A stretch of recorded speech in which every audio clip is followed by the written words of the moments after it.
If you ask a radio station who their competition is, they're most likely to say the station across town. But you might not know that that station across town might be the least of their competitors online.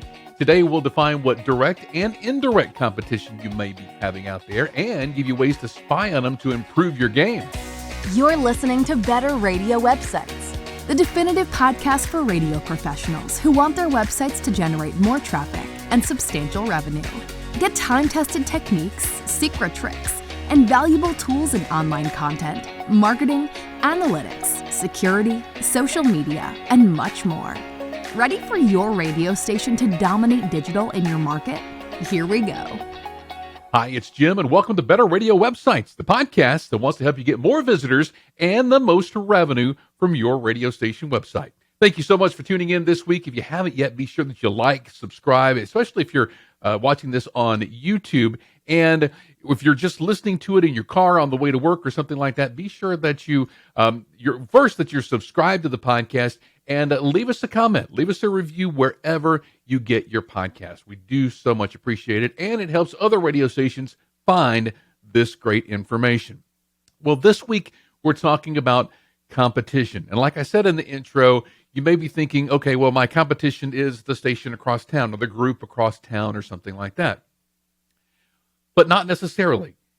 Online, yes, you're competing with the entire world, but really your audience is local to your area.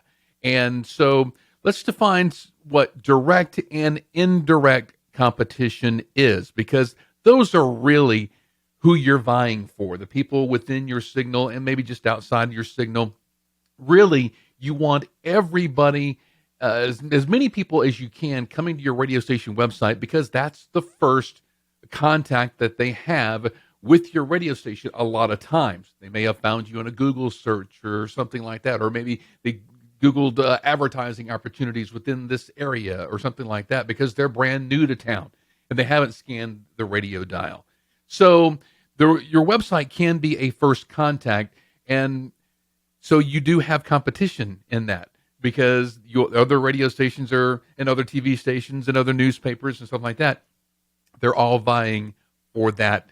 They're all vying for that attention and those eyes online. So directly, your competition is, yes, other radio stations, other TV stations, that sort of thing, that are vying for the same audience that you have.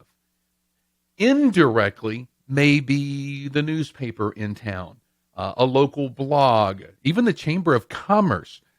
Wherever, I mean, if they have local events and you have local events on your station website, then there's competition there.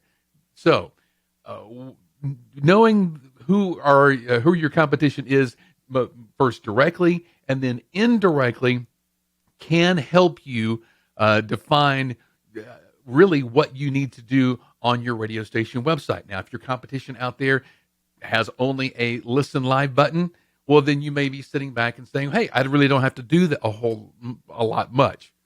But if they're listening to this podcast and they're looking at your radio station website and thinking, okay, I'm seeing all of these things that I can do better than they are, then you're going to have yourself a big fight on your hands whenever they get all of that stuff online and get it all ready. So hopefully you can look at the competition, the things that they're not doing well. You can do very, very well, so much so that they won't even want to jump in the game. And that's really what this is all about. So let's go through ways that you can spy on your competition and do things a whole lot better than they do. Number one is, obviously, you're going to visit their websites regularly. Check out what your competitors' websites are they're doing, the content they're posting on a regular basis. Hopefully you have a competitor that doesn't post very often or rarely updates their website. But if they do, then you're going to have to kind of jump in the game there and play catch up. See how they structure their pages, how they engage with their audience. Are they doing a lot of newsletters? Are they doing a lot of contests? Note all of the features and design changes that happen on their website regularly. Use SEO tools like SEMrush, Ahrefs, SpyFu, and Moz. And there's links to these in the show notes, but all of these can give you insight into the traffic that's coming to your competitors' websites, the keywords that they're ranking for, and their backlink profiles. And that all the insight that they have can help you optimize your SEO strategy. If you notice that your competition is they're ranking high for local events or they're for local sports scores, a lot of people are going to their websites for that. You may decide, okay, well, they're either too good at doing that, so we don't want to jump into that game, or maybe they're putting too much focus on that and not enough focus on something else that you can jump in and do better at. All of this is going to give you insight that's going to help you drive your strategy. You can also analyze their social media profiles.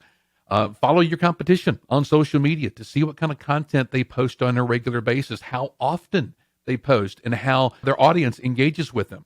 I mean, tools like Hootsuite and BuzzSumo, again, links to these in the show notes, can help you monitor their social media activity without actually having to go to their social media profiles each and every day.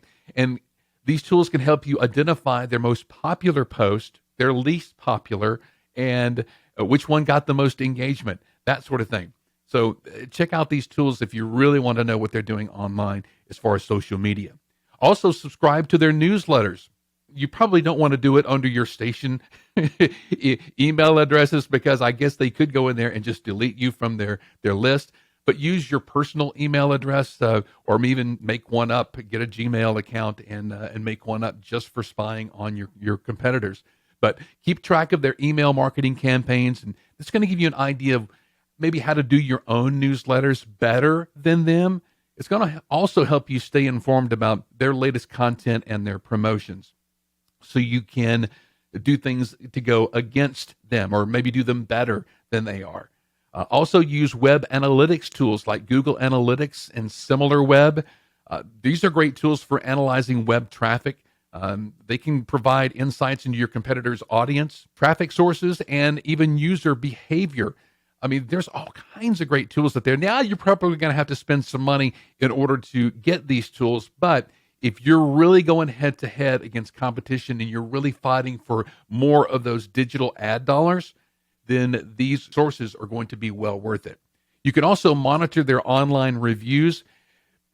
Google My Business and Yelp social media. See what people are saying about your competitors.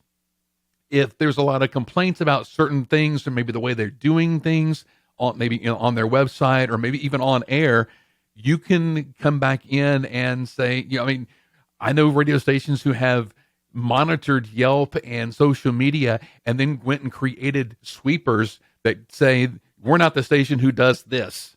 And they got it off of social media. But you can do the same thing as for your website as well. It can provide valuable feedback on what your audience likes and dislikes as well.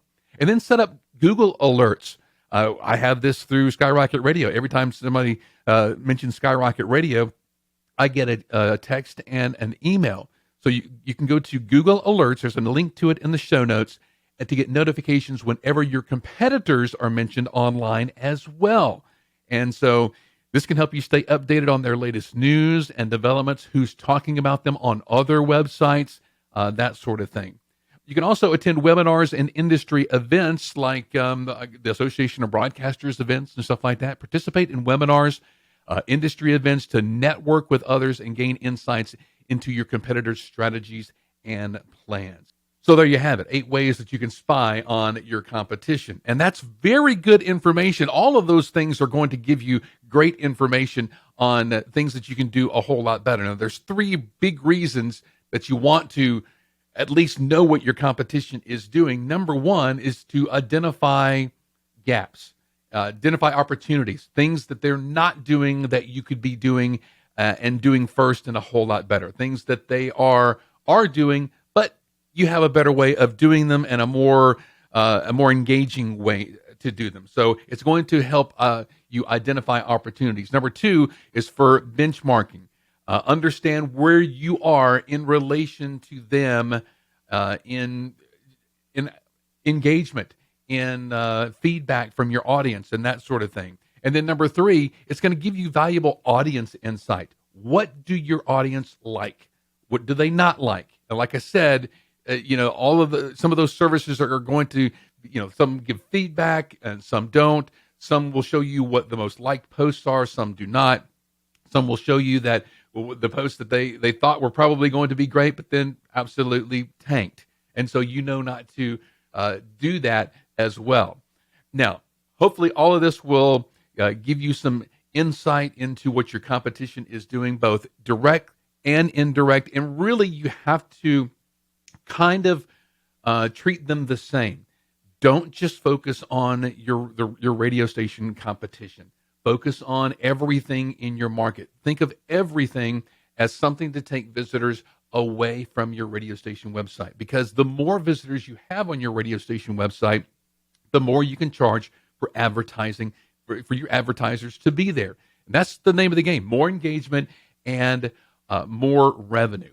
All right. So if this has helped you, hopefully it has, be sure to like and subscribe and leave a comment wherever you get this podcast, and like and subscribe on YouTube as well. Can we help you with your radio station website? We'd love to do that. Reach out to us at skyrocketradio.com. Have an awesome week online, making your radio station website better. We'll see you next time. Thanks for listening to Better Radio Websites. Remember to subscribe, leave a rating or comment, and share this episode with your team and radio colleagues. For show notes, archived episodes, and more free resources, visit betterradiowebsites.com. Need help starting or making your radio website better? Visit skyrocketradio.com.